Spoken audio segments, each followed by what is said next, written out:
I love seeing all of our special guests here tonight. So thank you for coming and welcome to tonight's City Council meeting. Information on how to watch, attend, and participate, as well as agendas, minutes, and recordings can be found on Broomfield's website at broomfield.org/council meetings. The public may also attend or participate in public comment either in person or by calling 855-695-3744 and pressing *3 to be placed in the queue for comment. Screeners will ask callers for their first and last name, neighborhood, and the agenda item the caller would like to comment on. If you'd like to speak on more than one item on tonight's agenda, you'll need to press *3 each time to be placed back in the queue for comment. Public comment will be limited to 90 minutes total per item.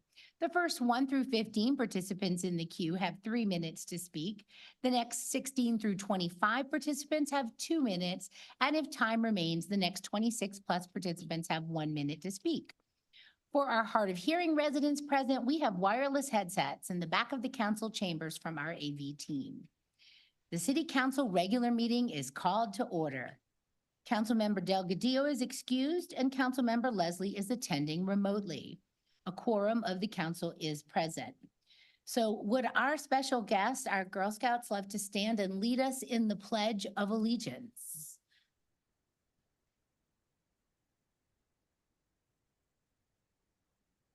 You guys start.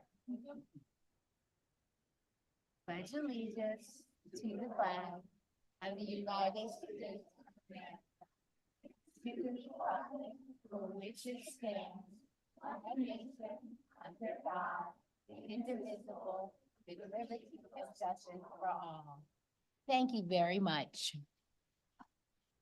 In an effort to keep order for tonight's meeting, I ask council members to limit their comments to 5 minutes. If council members are given an opportunity to speak for a second time on an item, they should limit their comments to 2 minutes. We'll plan on a 10-minute break at approximately 8 p.m. We'll begin with council's review and approval of this evening's agenda. Council may add or remove items from the consent agenda, or council may revise the order of business for a meeting. Does any member of council have any comments or questions regarding this evening's agenda? Seeing none, are there any objections to this agenda being approved? Seeing none, the agenda is approved.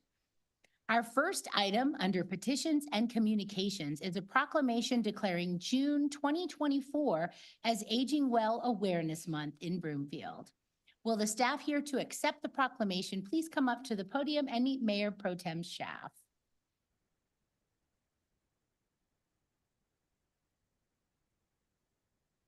Thank you both for joining us this evening. I'll summarize the proclamation and then I'll turn it over to the representatives for comments. This proclamation recognizes the significance of the maltreatment of the aging community as a public health and human rights issue. This is an increasing global problem that crosses all socioeconomic boundaries with lasting effects on victims and financial and moral costs for our communities. By maintaining and improving social supports like senior centers, human services, and transportation, we can allow everyone to continue to live as independently as possible and contribute to the life and vibrancy of Broomfield.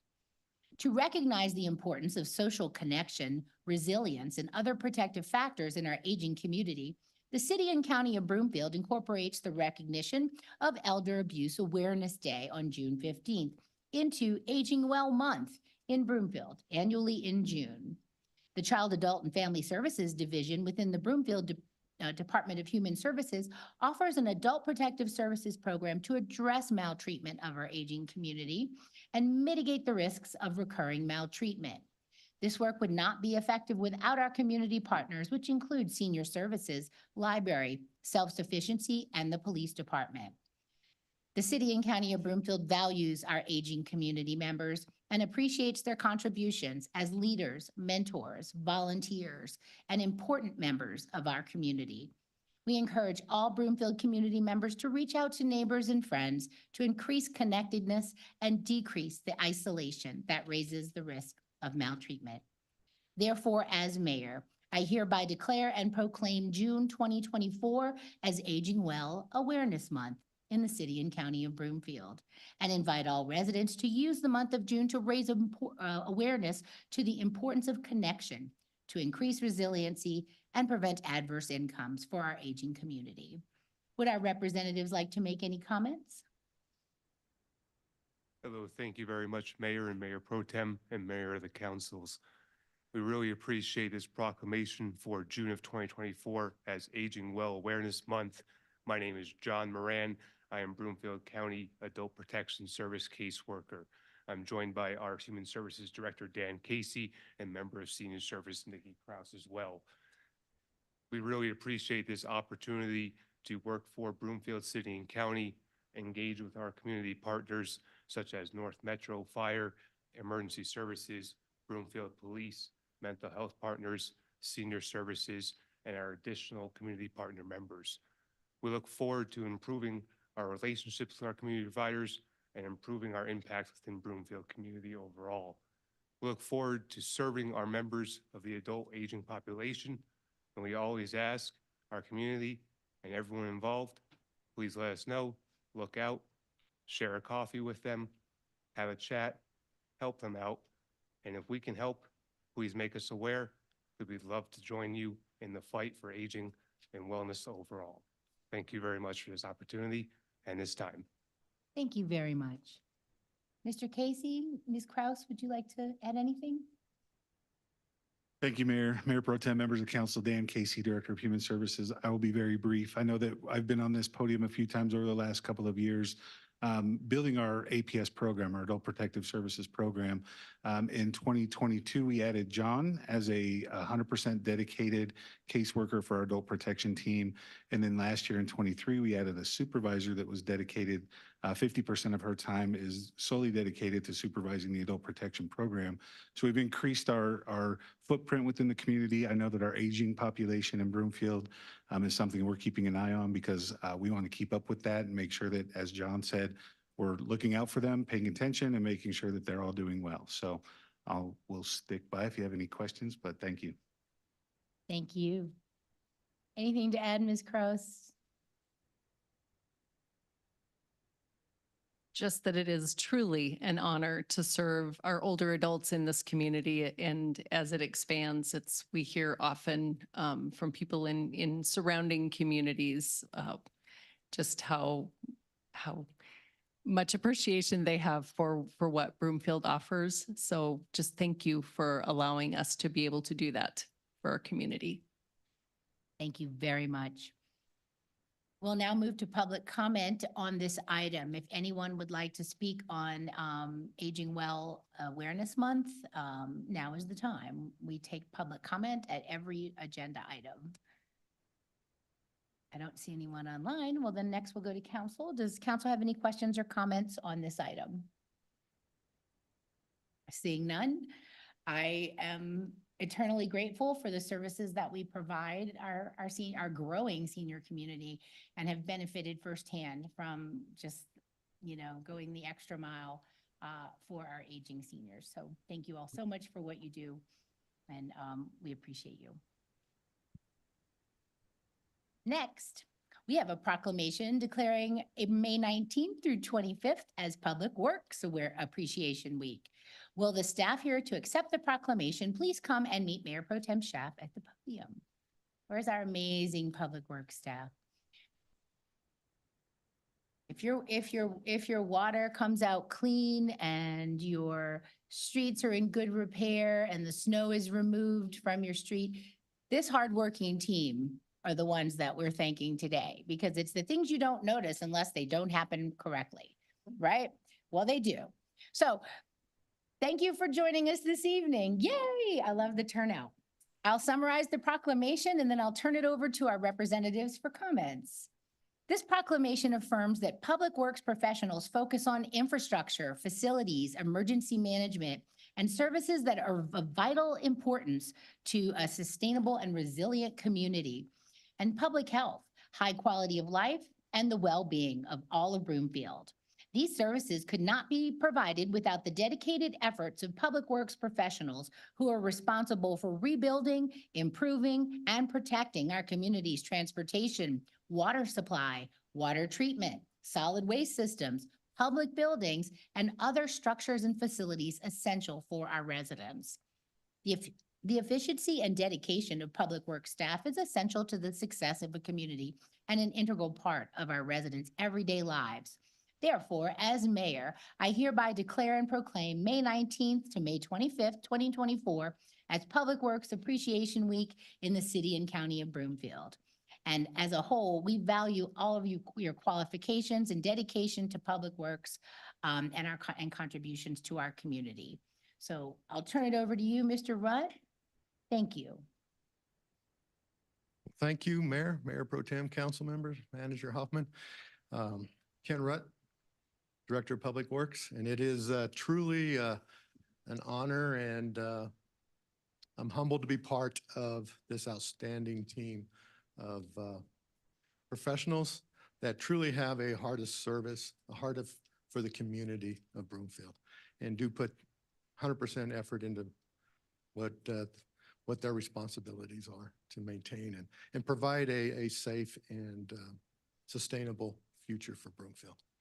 So what I'd like to do is I have all of our leaders for the various divisions. We have 14 divisions in Public Works, and I'll have them introduce themselves and what area they're responsible for. Wonderful. So you see all this work goes on without you even knowing it. Hello, my name is Spencer Page. I am the Instrument and Controls Superintendent. I'm essentially in charge of all the automation related to the water recovery and transmission for the city and county of Broomfield. Thank you. Thank you. Hello, I'm Scott Thorson. I'm the Water Treatment Plant Superintendent and responsible for making sure that everybody has clean, safe drinking water. Thank you. Good evening. My name is Nancy Anzulis. I'm the Senior Operations Manager for the Administration Division. Thank you. Good evening. My name is Jesse Alberts. I'm the Streets Division Superintendent. Thank you. Good evening. I'm Lisa Julian. I'm the Water Quality Superintendent. Thank you. Thank you. Good evening. I'm Dennis Rodriguez, the Water Recovery Superintendent. Thanks. Thank you. Good evening, Sven Evelsizer, Fleet Maintenance. Take care of all the rolling assets for the city and county. Thank you. Thank you. Good evening, Jill Johnson, Facility Services Superintendent. Take care of about little under 500,000 square feet of facilities for you. Wow. Have a good night. Thank you. Good evening. I'm Sean DeSoto, Superintendent of Utilities, oversee operation maintenance of the sewer, reuse, storm, and water systems. Thank you. I'm Hans. I'm in charge of all construction inspection and make sure the compliance to standards and specifications. Thank you. Rhonda Jo Ackerman Alford. I'm the CIP Construction Superintendent. Thank you. Luana Melvin, Superintendent of Custodial Maintenance. Thank you. Good evening, Council. My name is Garrett McDaniel, and I'm the Sustainability Manager. Thank you. Good evening, everyone. Brendan Middleton, Water Resources Manager. We help ensure a dependable water supply for generations to come. Thank you. Good evening, Allison Harvey, Deputy Director of Public Works, Energy and Sustainability. Thanks. Thank you so much. We'll now proceed with public comments. If anyone would like to comment on this item, our Public Works professionals, now would be the time. Anybody on council? Mayor Pro Tem Schaaf. Thank you, Mayor. So I had to look up in my notes. So I remember in 2019, we as a council put forward the idea. This was just after a very snowy early spring.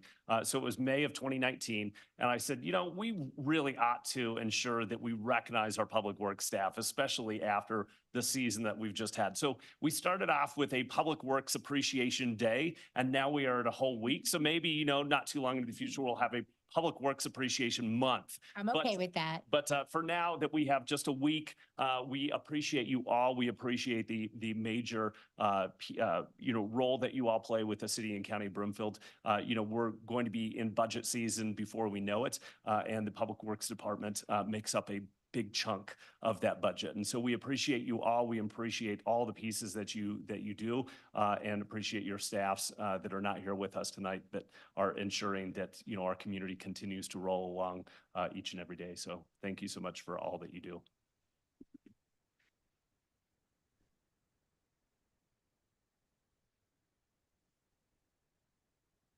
Anyone else on council? Well, you feel the love, and I hope you do, and know how much you are appreciated, and just a key part of what makes Broomfield such a wonderful place to live. Thank you all. All right. The next item under petitions and communications this evening is a presentation of the 2024 Broomfield Trail Adventure and kickoff of the Broomfield 100. Will our open space and trail staff representative here please come to the podium?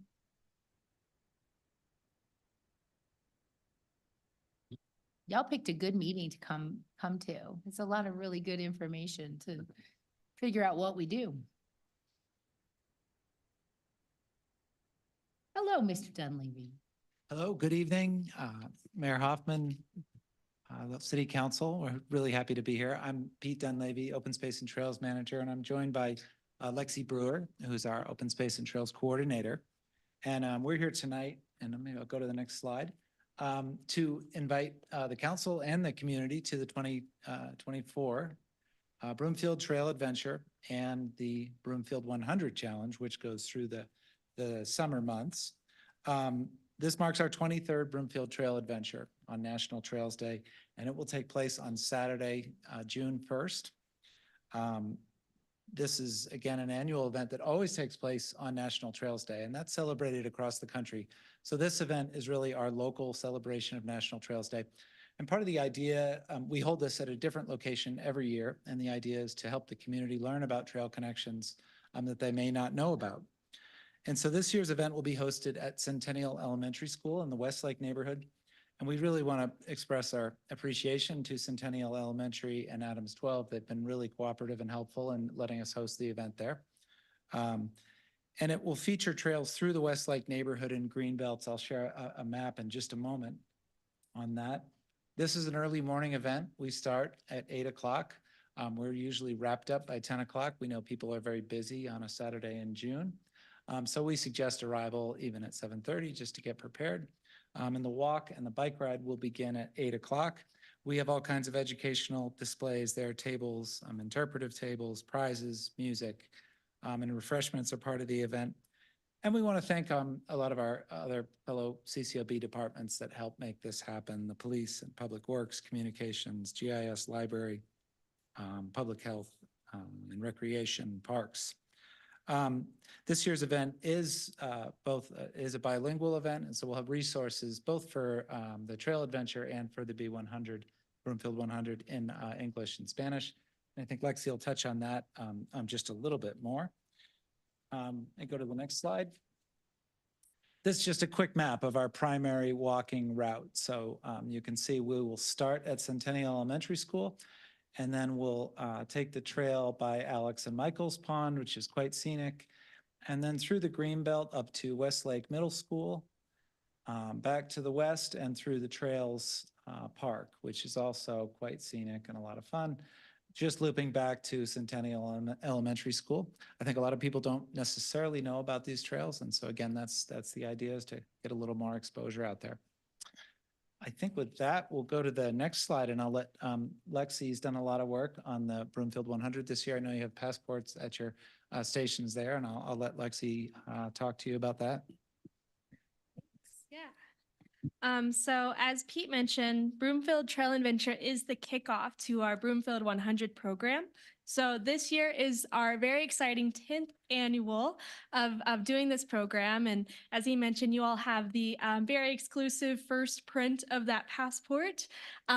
We will also kick off the program at Broomfield Trail Adventure, and then that's where all the residents will be able to receive the passport there for the first time. And then after BTA, Broomfield Trail Adventure, they can also receive the passports at the recreation centers, here at the City and County Building, and at the library as well. So what is it? This is a community-wide challenge to explore Broomfield through trails, outdoor features, and different community events. So there's 15 trail loops and 5 outdoor events or destinations that are featured this year. So that's really just to try to get the community out and explore, trails and resources that are right in their backyard that they may not know about.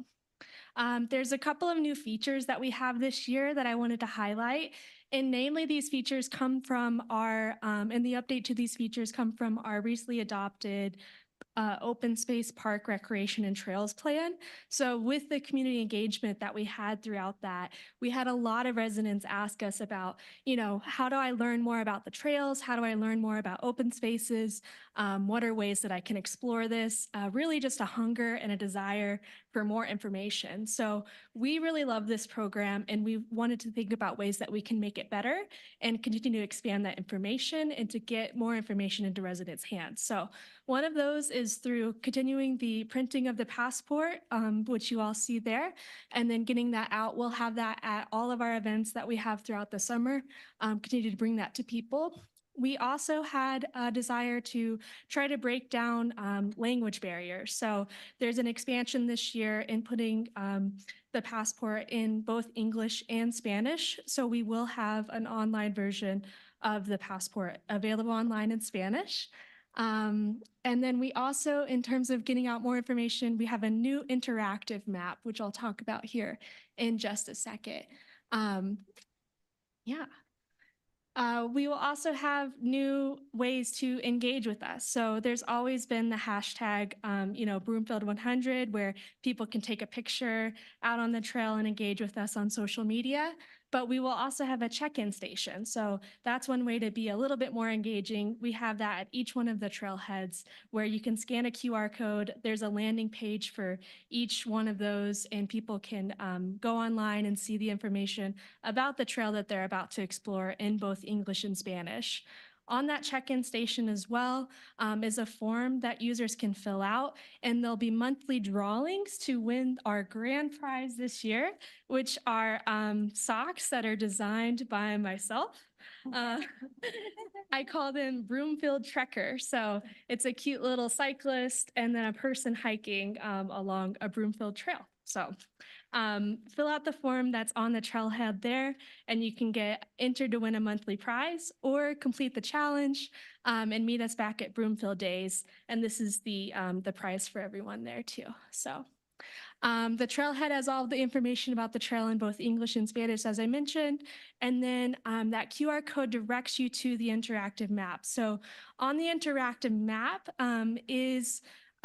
it's a Google map that you can click just right there on your phone that takes you to information about the trail, including the distance.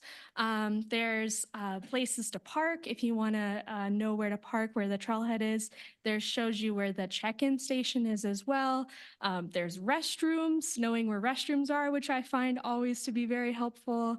Water stations, dog parks, and then public art as well. So we've always discussed public art, but now you can see exactly where that public art piece is relative to the trail as well as the name. So another new improvement, again, with promoting accessibility, are virtual trail tours. So a couple of residents mentioned that they love to see the trails, but they, aren't quite sure what the trail looks like, if it'll be gravel or if there's an elevation change or, just a little bit of apprehension there. So there will be a YouTube channel with a virtual trail tour to see exactly what that trail looks like so they can experience that ahead of time.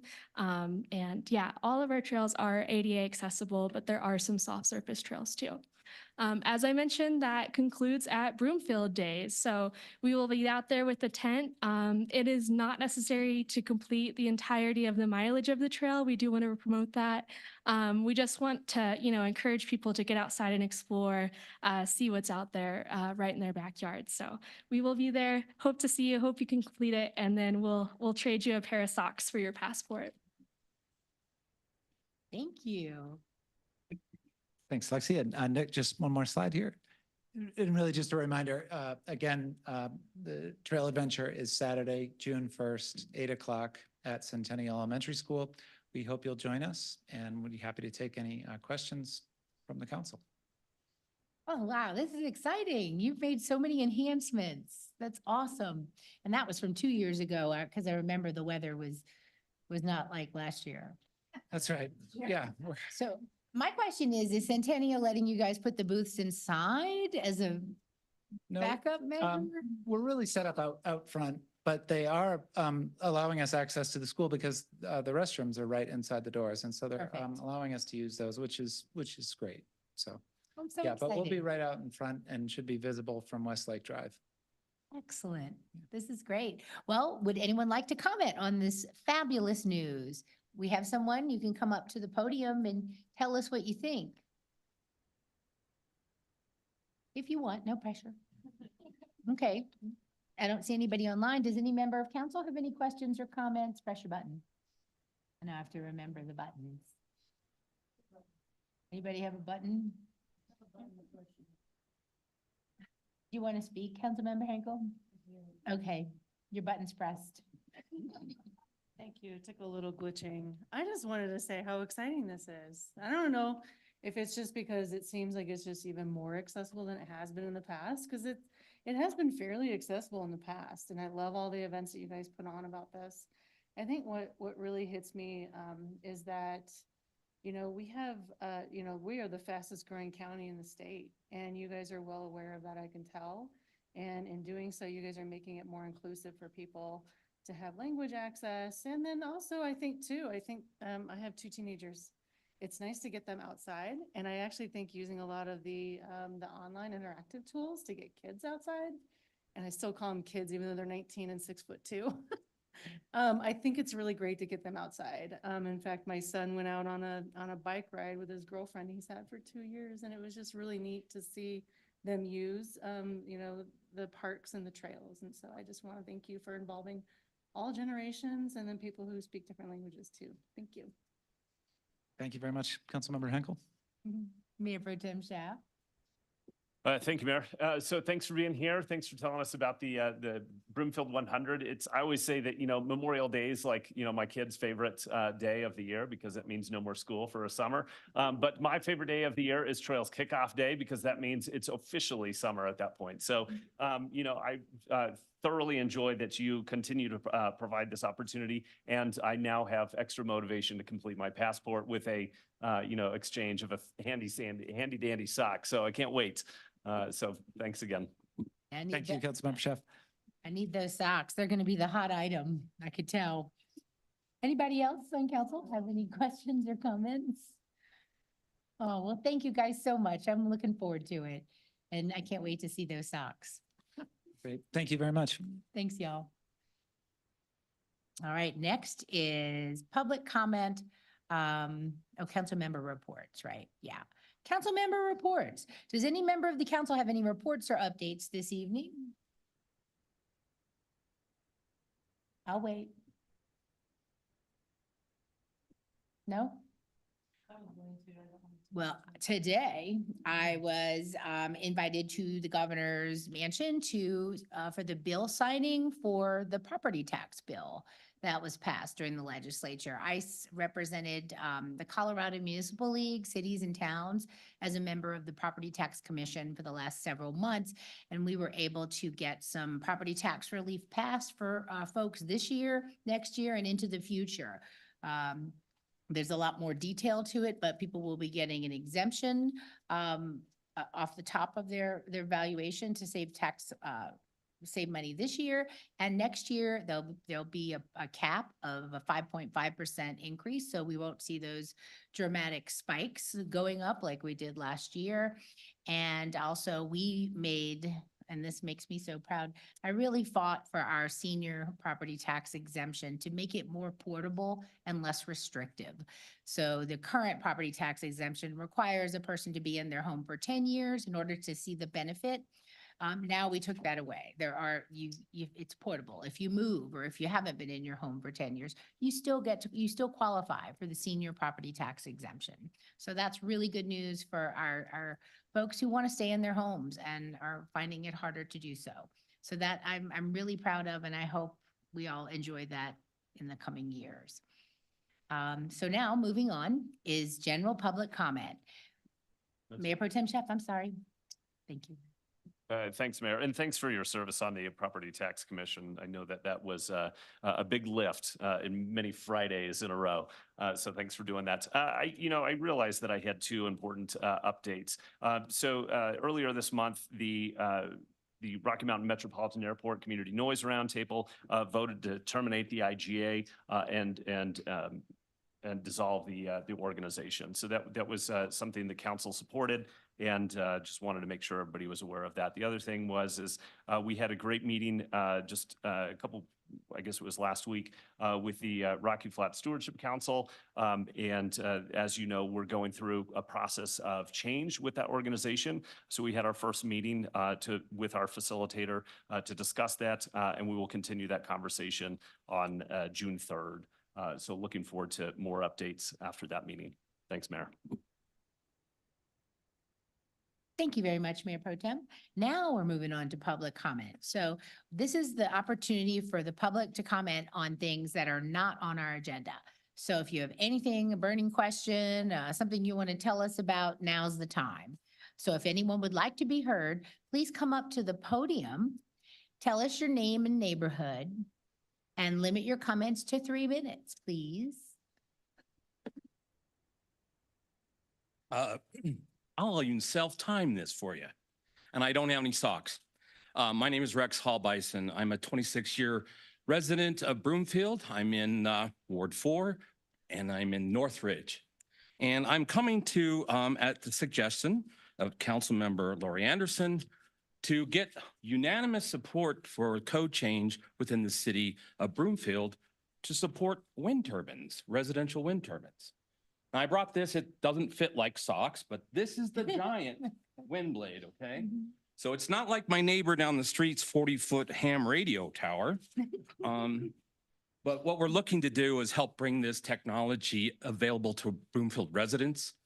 I'm the executive director of a, it's called Go Green Community Initiative. We work with communities all over the country and started in that process with Allison Harvey and her team here in Broomfield. Anyway, it's sustainability is really important. I don't have to bark at you about that. You guys are doing a great job at that. But in our engaging Broomfield residents, just getting started, we've already uncovered 39 residents who'd like to have these at their homes. Challenge is we don't have code that permits them currently. And at a per use exception, a fee of $600 and a 2-month process, we're slowing this down. So just in those 39 residents, we're looking at $23,400 just to get through that process. And so if we're going to get that process, why don't we just do it together, change some code? I've been in contact with Anna Bernatizzetti in planning, working with the office there, but they're really an easy add-on thing. This also does a couple things. It brings renewables down to a very affordable level. This little size turbine will create as much power as 4 solar panels when the wind's blowing. We have little larger ones, not much. It means 12 solar panels, but installed average under $5,000. So it changes dynamics for the accessibility for these renewable technologies. They're easy add-on to like solar or anybody else. They can even be installed by renters because if you leave, you can take it with you. And then the biggest thing that I'm trying to get some support on this is we are in a precarious situation. People may not know. One of the things I also do is I have the leading podcast on the planet that emanates from Broomfield about energy. And the 3,000 or so utility companies that I work with are already forecasting major challenges over the next 12 to 18 months to keep grid up. We've seen this just recently with Excel and their purposeful shutdown, and took them 4 days to get power back. So in also, we want to be able to help people maintain that independence. So I'm just come here tonight, get on record, say hello, put a face to that email you get from me, and just see if we can start working on changing those codes. Thank you. Thank you very much.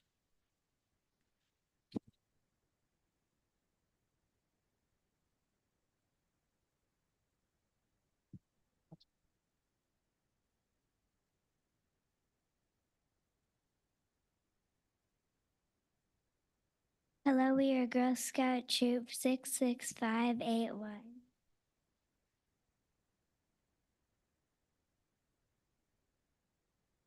We are the troop of almost 30 Girl Scouts living in the Anthem community in Broomfield and attending Prospect Ridge Academy and Thunder Vista preschool through 8th grade. We are first, second, and third graders. This year, we have been working on our citizen scientist badges. As citizen scientists, we have been learning how to observe our community, collect and analyze data, and come up with creative ideas to make our city a better place.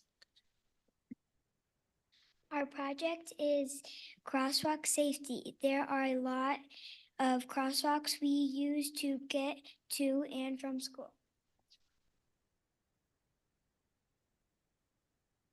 However, our community has suffered through more than one accident at our crosswalks over the past 2 school years. We don't feel that our crosswalks are safe.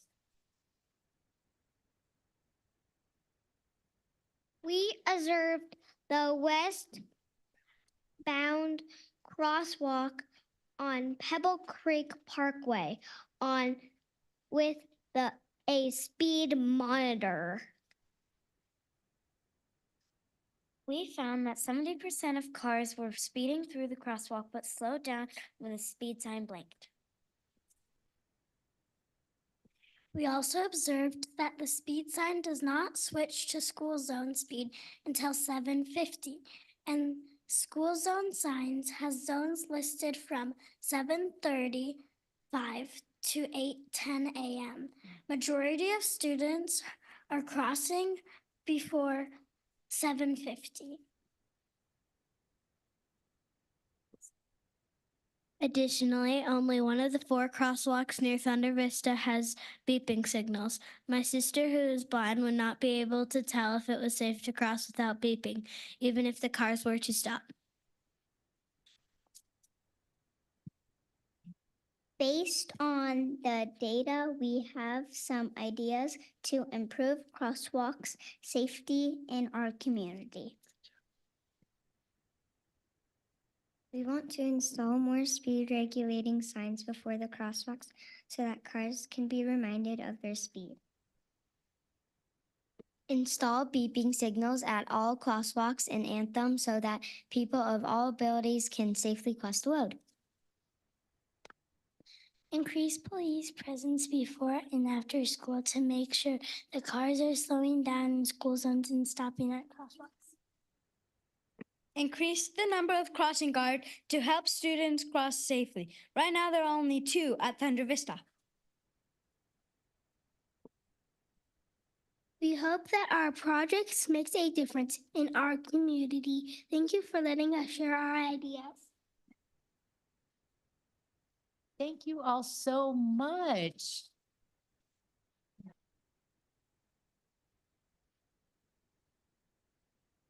And that's how it works. You came to the right place because most of those things we can fix and we can help you.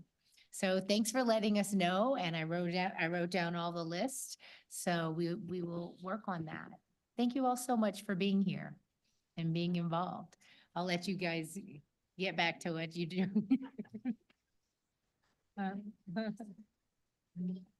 you.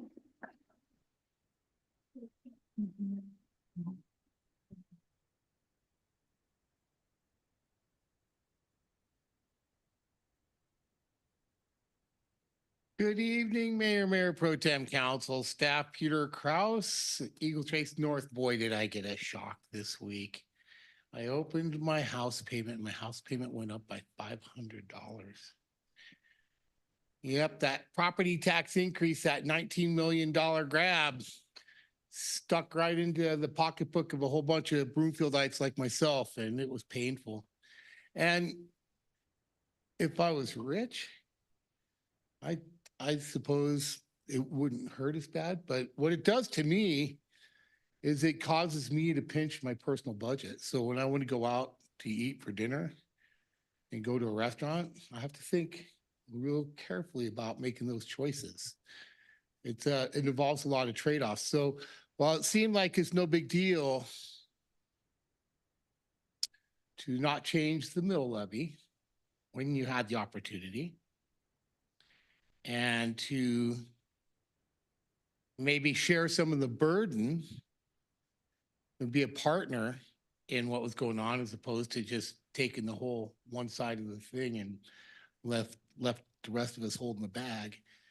Once again, it reinforces that trust deficit, which, $135 million. And I fought like a mad dog against that. And talked to a lot of people in Broomfield, the event center, stood right here at this dais and was condescended to and patted on the head and scooted away from the podium because I didn't know what I was talking about when I said, don't build that event center. Now we spent $135 million. And what do we have to show for that? Nothing. Nothing. $135 million and we have nothing. Now we're going to build Broomfield Town Center, put in a 4.5 acre paddleboard lake. A 4.5 acre paddleboard lake that's going to be lined, that's going to leak, that's going to attract geese, that's going to cost us to refill, that's going to cost us to insure, it's going to cost us to maintain. And we don't want to get out of it because we don't want to be in a lawsuit because we're afraid that the $20 million of land that we bequeathed to the developer will get him to want to sue us. I'm actually for a lawsuit on this one, as little as I am for the city litigating. I would like to see us not do the town center and pull back a little bit on that one. We're not even out of the $135 million disaster, and we're getting ready to do a $178 million disaster on top of it with parking reduction zones.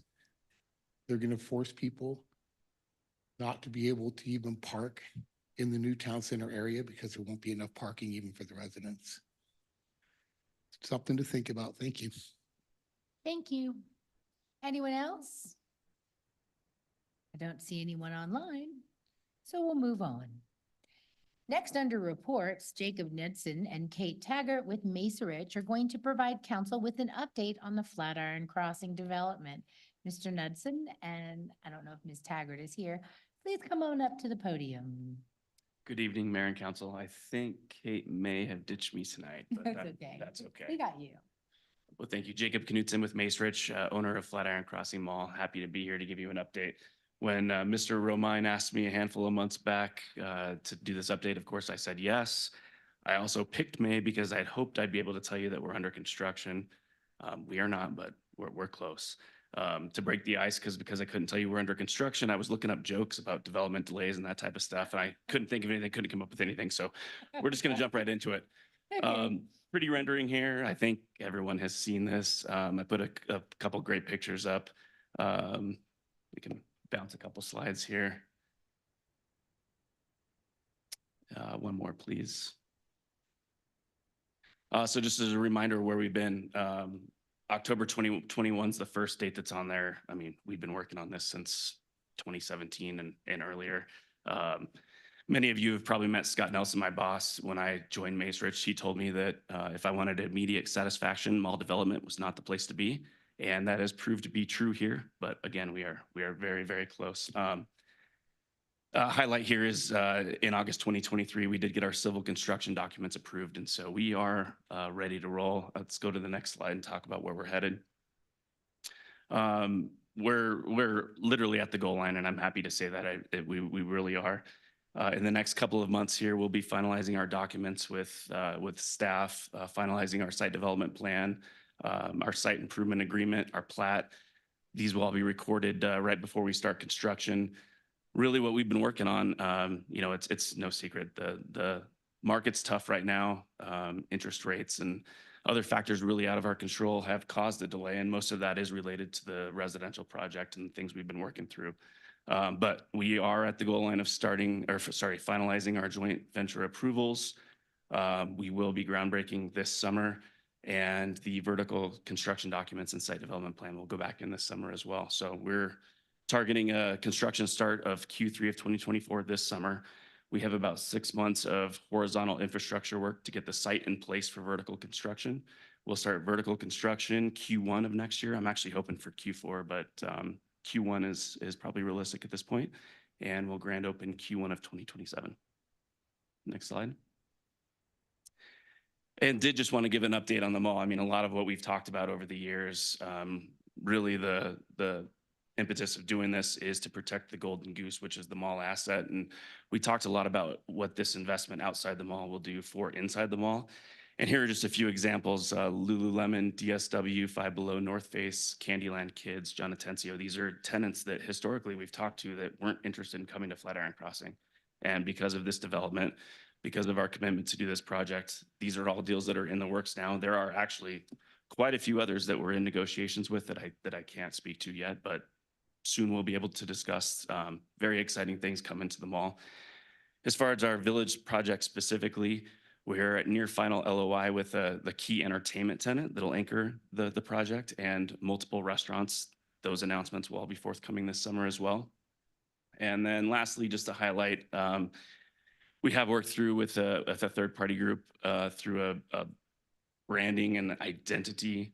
This project will have its own brand, its own name, its own logo. It'll be at Flatiron Crossing, but its own logo. And that will follow this summer too. I did ask Jeff if I could delay this meeting until July because I could have more to share. And he nicely told me no. So here I am with what I can share, and we'll be back this summer with a lot more information. So with that, open up to questions. Wonderful. Thank you very much for Mr. Knudsen. I said it right. Okay, I apologize. And we appreciate this update. Summer, I'm looking forward to summer now. So would anybody in the public like to comment on this item? Nope. Anybody, any questions or comments from City Council? Councilmember Lim. Yes, we've been hearing similar stories about the residential development delays. I hope this has not curtailed any plans to include the inclusionary housing units in the development. Could you confirm that? Confirmed. Great. That's what we wanted to hear. Okay. And I was looking back at my notes, and you had stated that during demolition that you had hoped to do some recycling of materials. Did you have the opportunity to do that? We did have, so the demolition we've done was that existing Village Tavern. It was Village Tavern and a handful of restaurants that are around there. That's the only demolition we've done. But we did have groups that came and bought some of the materials and equipment that was inside that building before we demolished it, yes. That's great. That's good to hear. That's an upcoming discussion, I think, with council. So we're glad to hear that the developers are already going forward with it. Thank you very much. Thank you. Mayor Pro Tem Schaaf. Thank you, Mayor, and thank you, Mr. Knudsen, for being here. So this is, we've talked a little bit about development already tonight. And, this is one of those development projects that was really kind of championed by our current city and county manager. This is a great thing for Broomfield. I'm excited to see it come through. One of the questions that I've asked some of our other big development projects is what additional financial assistance are you looking for from the city and county in order to get this project to that next phase? Or are you looking in for any? I'm not here to request any additional dollars. Love to hear it. Unless you're offering. No, I'd love to hear it. Thank you for being here. Thanks. Funny. Any other council member comments? Manager Hoffman. I would be remiss, I don't know where Mr. Romine is. But the lessons learned, to Mayor Pro Tem's point, for how to do balanced development, this is really the blueprint, and having you all from Macerich as partners, protecting this most precious asset. I mean, we've always talked that Flatirons really is the economic driver, and to see it go into the 22nd century with what you all are doing there, we are most grateful, but particularly for your partnership. You're on time, you deliver. Councilmember Lim, when we started identifying or looking at any gaps, they had already worked the problem. So we're really happy for what you've done and what you continue to do. So thank you. Thank you. Anyone else?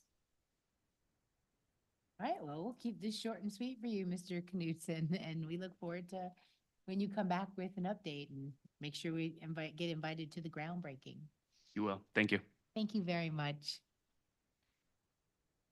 All right, consent is next.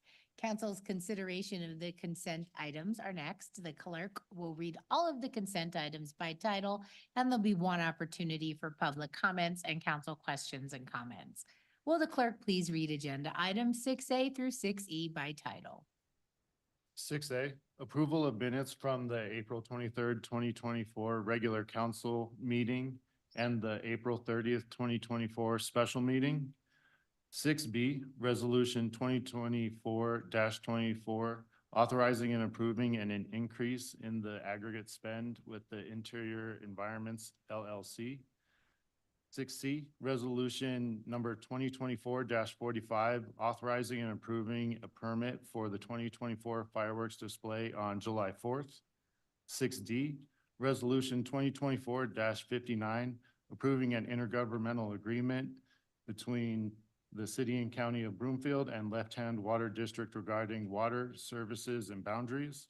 6E, resolution 2024-49, approving the assurance of the water license to Mile High Water Company. Thank you.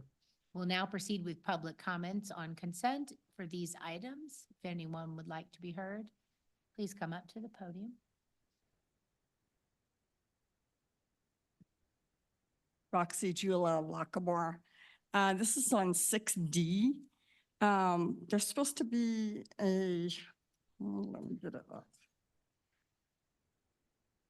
An Exhibit A that would show where these homes are or where this area is that we have this intergovernment agreement.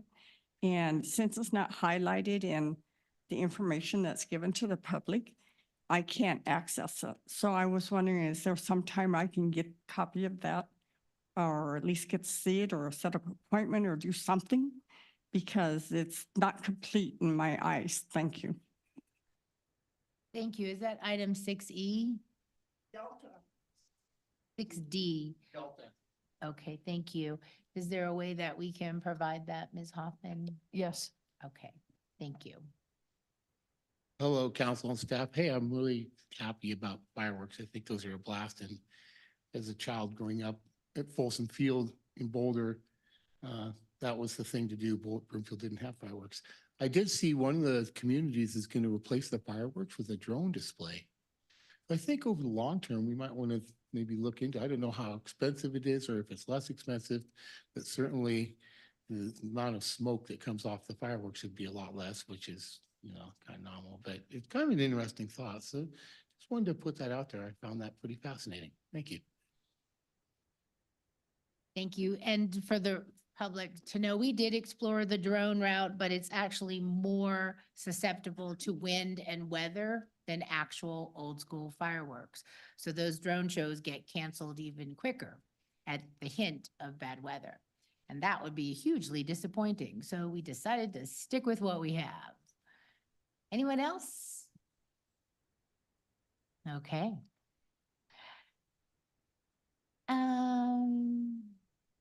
Did I go to council? Oh, yes, Councilmember Hinkle. Thank you, Mayor. I sent in some questions on item, I believe it was 6B, the aggregate spend. And I still had a question. Thank you for the answers. I think it was Mr. Rutt who answered those questions for me. Thank you so much. I just wanted to talk about, there's just some discrepancies in the aggregate spend limit amount listed and then the correct amount. So I don't know if we need to change anything on the paper or anything like that, because it was at 465, but it was mentioned that it was 400,000. And then the second one, let's see, I still had a question about, I had two questions. The $203,000 allocation for the municipal shops. It looks like there were 12 extra workstations for future staffing to include sustainability, oil and gas. And it looks like there's 12 extra workstations. Are the 12 extra workstations $203,000 or where? I think that was like $9,000 a workstation. So I was trying to do the math on that. You're going to be amazed at how expensive office furniture is. Really? Absolutely. Mr. Rutt. Good evening. Ken Rutt, Director of Public Works, Mayor Pro Tem and Council. Councilmember Hinkle, the 203,000 is to replace all of the workstations because we have to resize them. They're currently, I think, 6x8. We're going to be resizing them to, I think, 4x6. And then we're going to be reusing whatever we're not using to reformat the work area in other areas. So we had an increase. We had originally, I think, 67 workspaces. We've increased that to 100 workspaces to accommodate the growth and the additional divisions that have moved into the public works area. Okay. And then there'll be 12 extra on top of that for for future growth. So the cubicle size are changing and just the Yes. spacing. Okay, gotcha. I remember touring that area. It's a really nice facility. Yep. I appreciated that. The second question I just had was just to clarify again, I still didn't understand this answer and maybe I'm just being really dense right now. But it seemed like the contingency was for $82,000, but I didn't know what contingency meant. And the answer was, because it wasn't pulled out of any fund, like we were told what the funds were, what was being pulled out of each fund. And then it said contingency, which didn't have a fund allocation. So it said, since the council memo was submitted, then it sounds like you had additional requests totaling 30,000 that have been received. So I'm just curious as to what contingency means and how come if we received 30,000 in requests, we put in 82,000. I'm just curious. So basically the contingency is for unplanned items that may have come up, requests for remodeling or broken furniture, those type of things. And so we don't know exactly what account that's going to come out of. Depends on what department that the request comes from.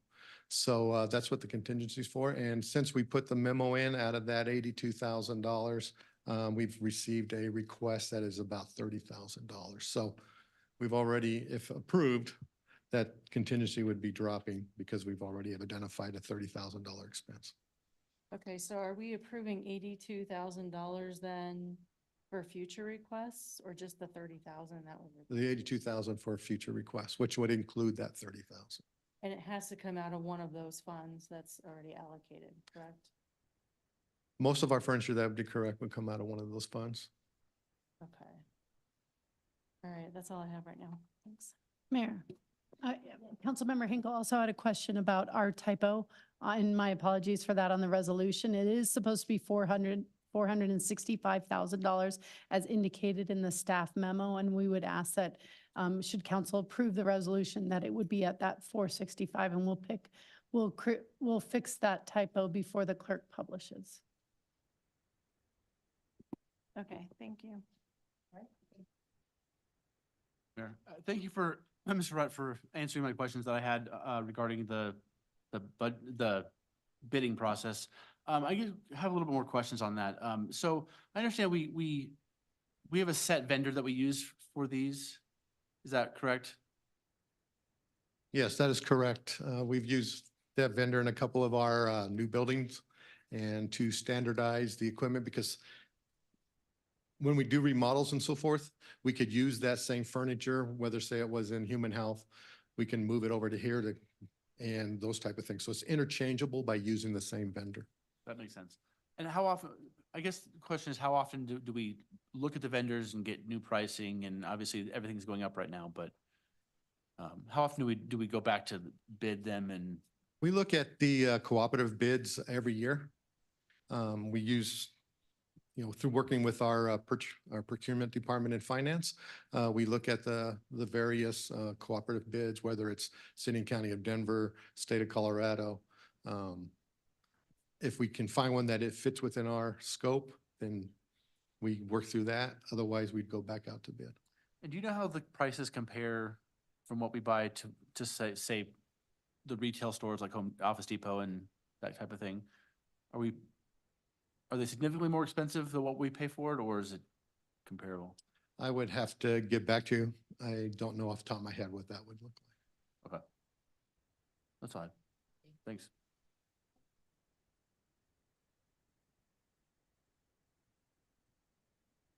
Deanne, thank you, Mr. Rutt.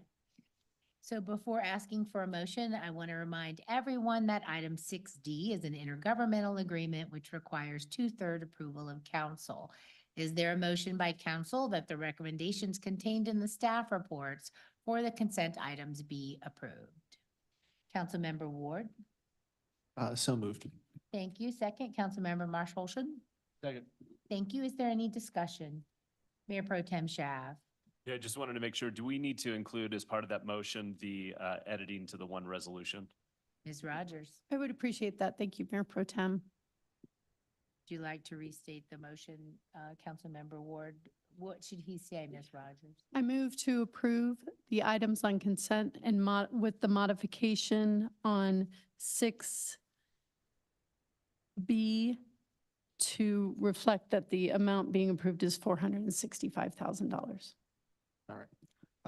I move to approve the consent agenda items with the modification on item 6B, that the price reflect the $465,000 as stated in the staff memorandum. Thank you. And second? Second. Councilmember Marshall, and thank you, Mayor Pro Tem. Is there any other discussion? Yes. I think he's never mind. All right. So in-person council, please cast your vote electronically. And Councilmember Leslie, please state your vote verbally. Yes. Thank you. All council members have entered their vote. And the results will now be displayed on screen. That passes 8-1. Thank you. The only item under action items this evening is a resolution regarding the down payment assistance program. Council has a copy of the agenda memorandum, which I'll ask our staff to summarize. Thank you, Mayor, and good evening. Sharon Tessier, Housing Manager, is approaching the podium. Ms. Tessier. Thank you, City Manager Hoffman, Mayor Pro Tem, Council. Thanks so much. We're excited to be here, and I'll make this as brief as possible. This is very rare, so I will respect your time. So I did want to just mention that I'm sure some of you, all of you have heard that the City and County of Broomfield was awarded Prop 123 funds for our down payment assistance program. And we are here to kind of share with you the different modifications that our program would need to meet to align with the Prop 123 program. Next slide, please.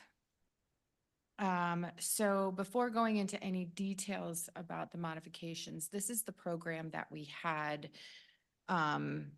presented to you that you passed in January. It is $1 million coming from the Housing Development Fund.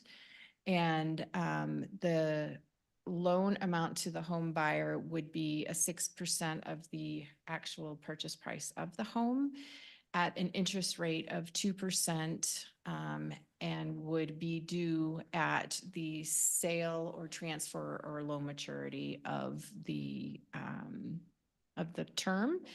And this would be for new home buyers and those who want to downsize or right-size their home, for those in the 80 to 100% AMI, with housing counseling available if needed, not mandatory.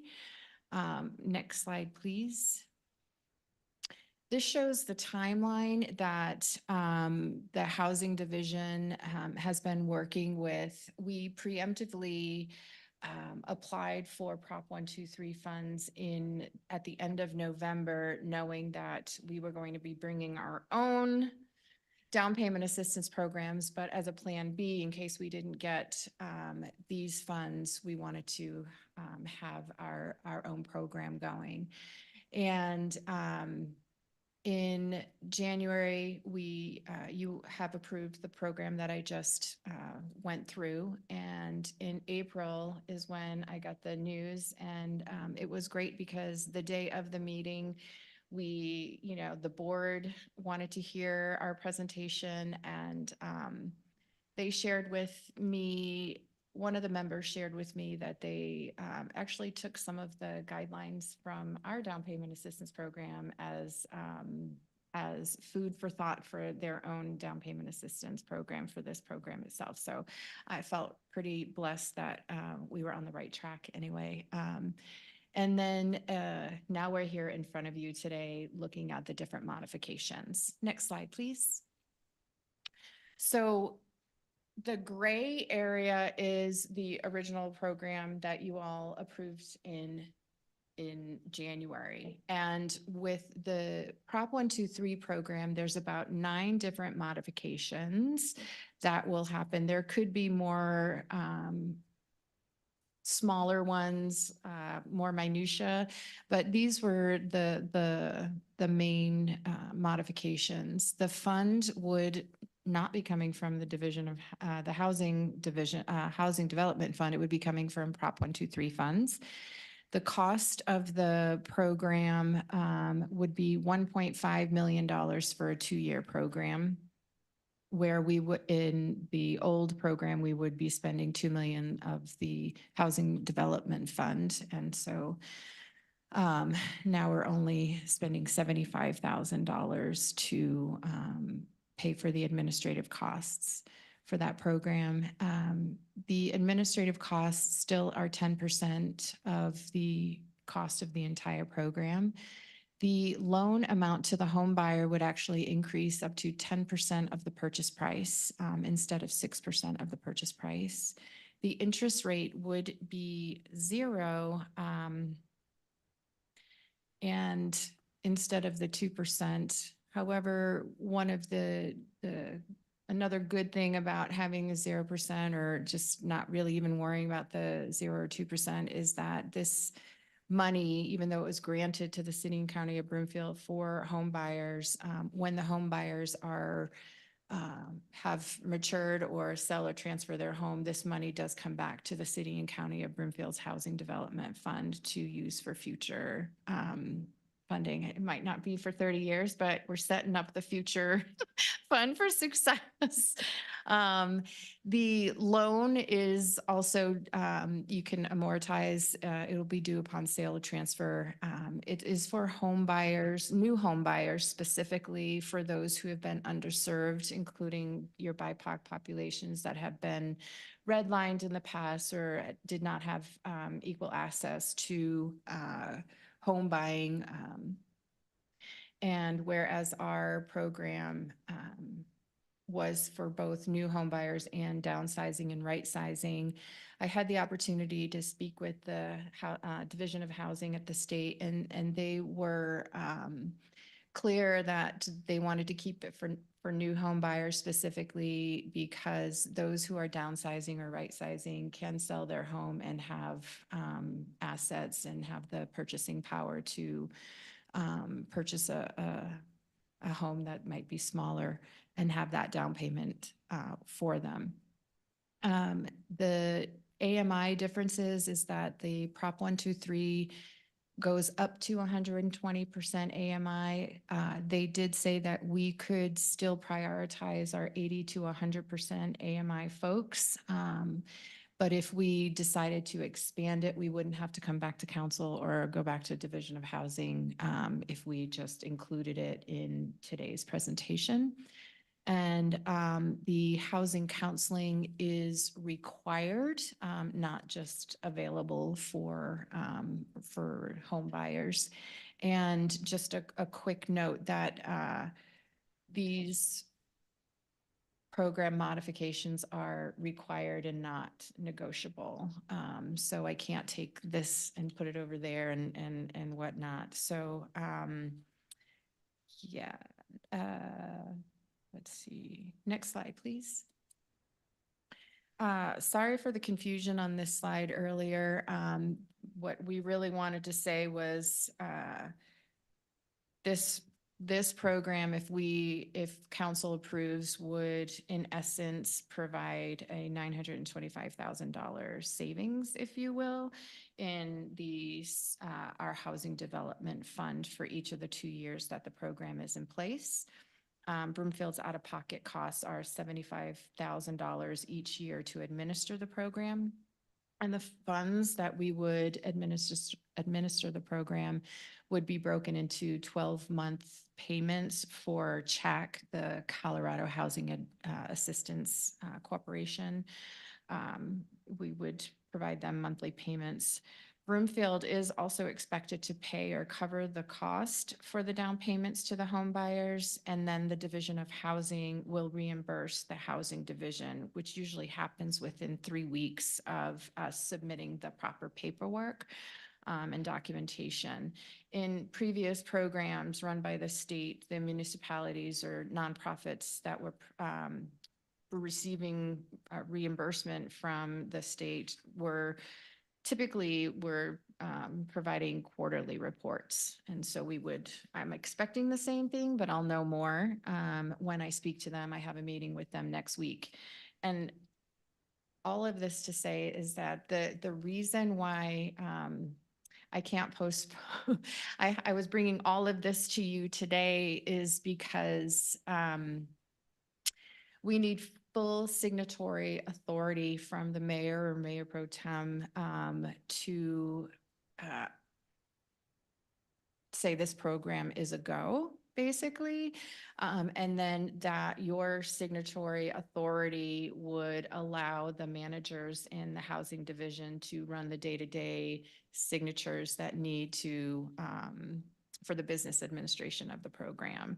And without that signatory, the Division of Housing was not going to start working with us to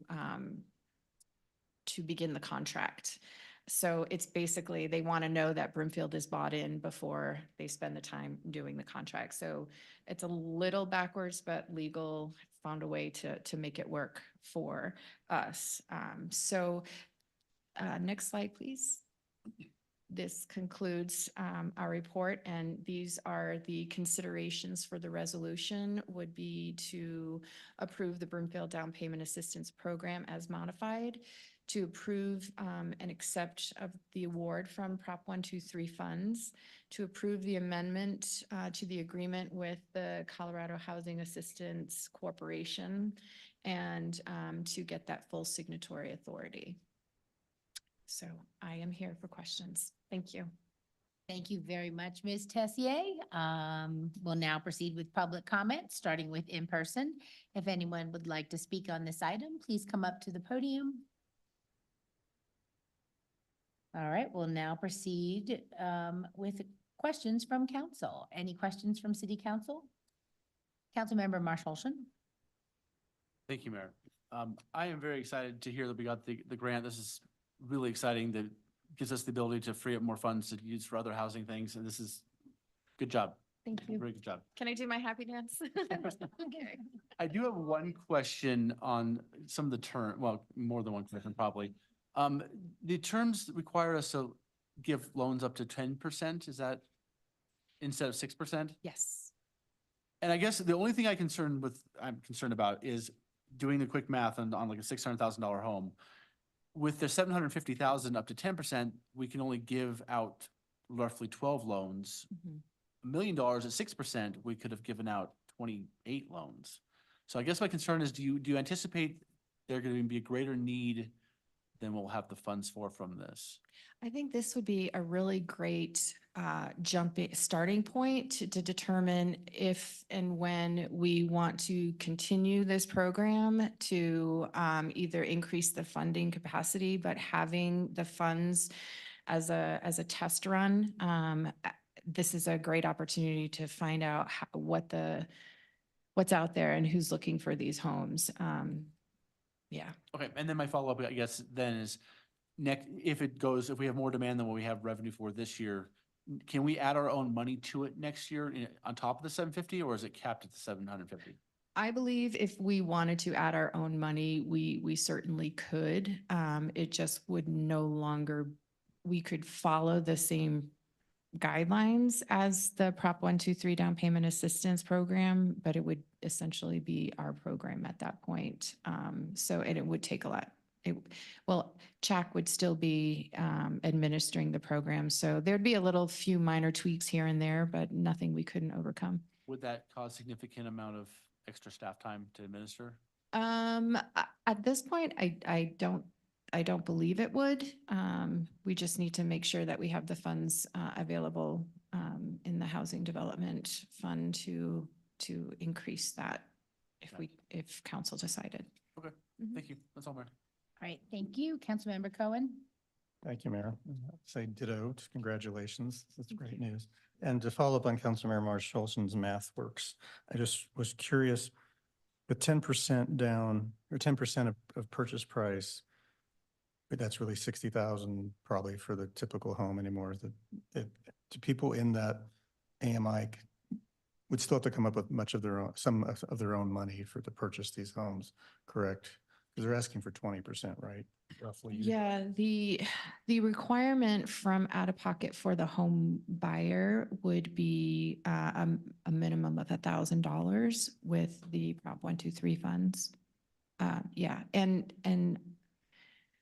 our thought is that these homes would probably be maybe at the $500,000 and below to support this particular AMI. And we have the inclusionary housing ordinance with those townhomes that are for sale that I think would pair nicely with this. I seem to recall you mentioned there was a stock that this would fit nicely with. And just understand, presumably if we get all the money out, we get 50,000 a year back in payments every year. We would put that back into a fund to replenish or pay the administrative costs. Is that possible? When we get this money, would go back into the Housing Development Fund for future development opportunities. For any other housing project, not specifically this. Not specifically for this, but we could if council deems necessary. Okay. And to Councilmember Marshall, since the demand is super high, we could come back and look at whether we needed to put more of our own money or maybe there's more grant opportunities. Yeah, and this actually makes me think that perhaps, I could, ask Division of Housing too, if we're really successful with this, if there is other funding available that we could tap into. Okay, perfect. Thank you. Thank you. Councilmember Anderson. Thank you. I just have one question. On the priority populations, do we determine who the priority populations are? Does CHAC have very specific guidelines?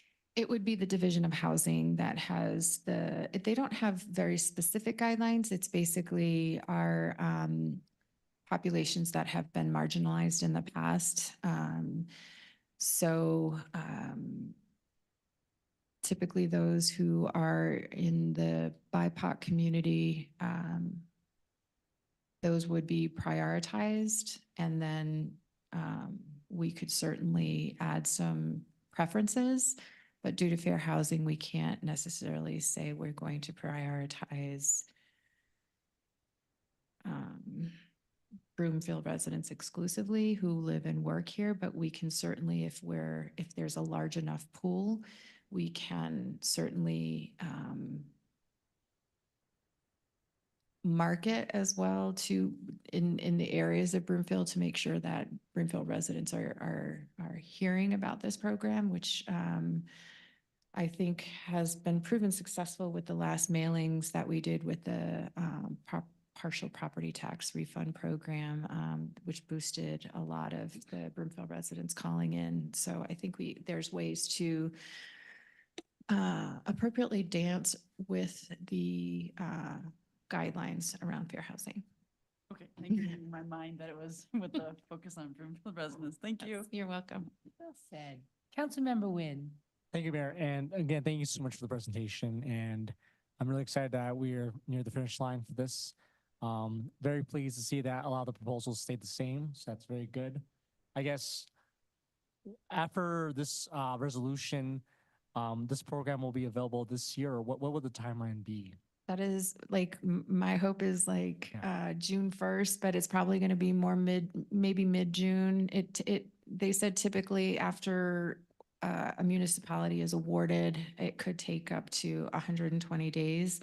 But I'm hoping that we're only going to take 30 to 60 of those days. But, it's the back and forth with legal to make sure everything, all the I's are dotted and the T's are crossed. So, my safe guess would be end of summer and then hopefully before then.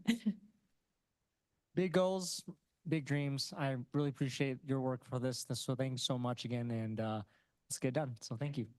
Thank you, Councilmember Nguyen. Thank you. Councilmember Lim. Yes, congratulations. And will we keep data on any obstacles that are encountered? So, if this process seems, like it should be look to a buyer to be seamless and it's not going to fall through or something like that. But if there are any obstacles that are encountered with buyers, are hesitant to deal with a seller is hesitant to deal with a buyer with this kind of situation, will we know how to deal with that in process to correct any misgivings, or how will that all work out? That's a really great question. That is something that we talked with CHAC about, since they're like the experts in this and they've really been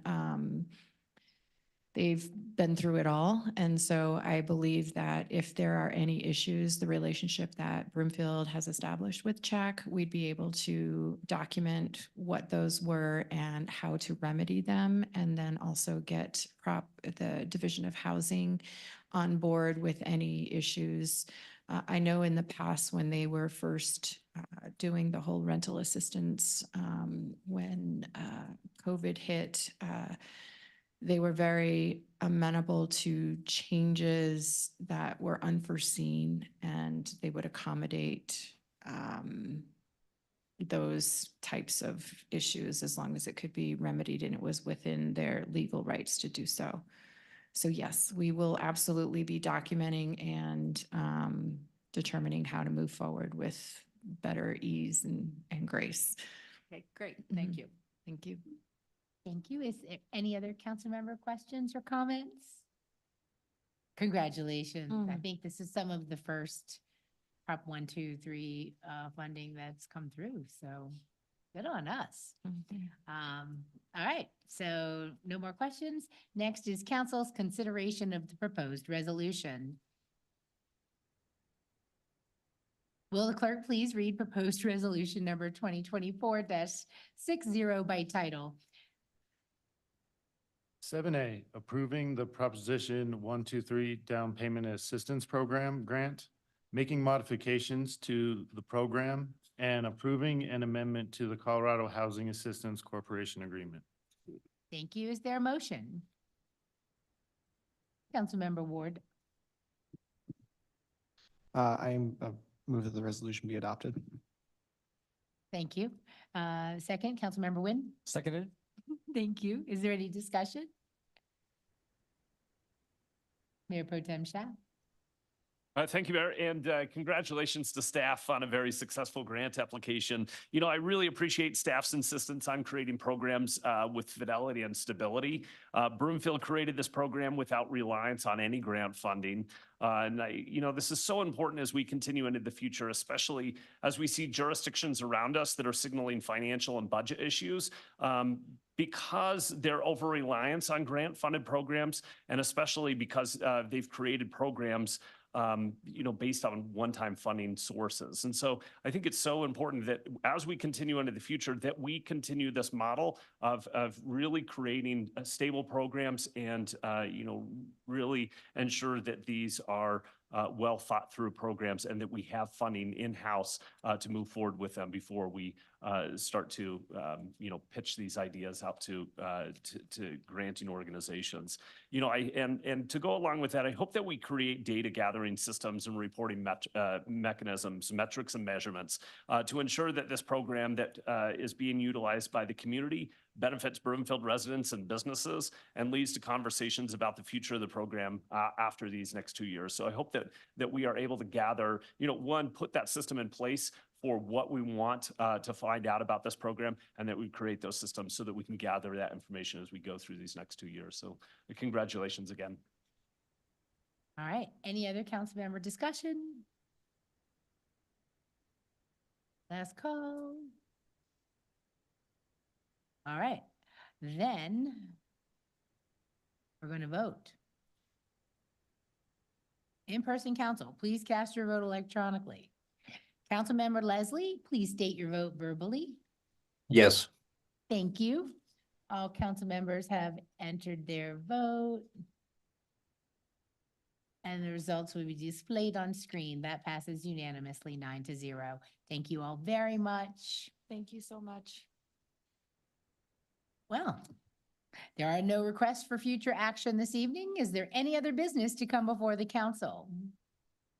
There being no further business, the council meeting is adjourned. Good night.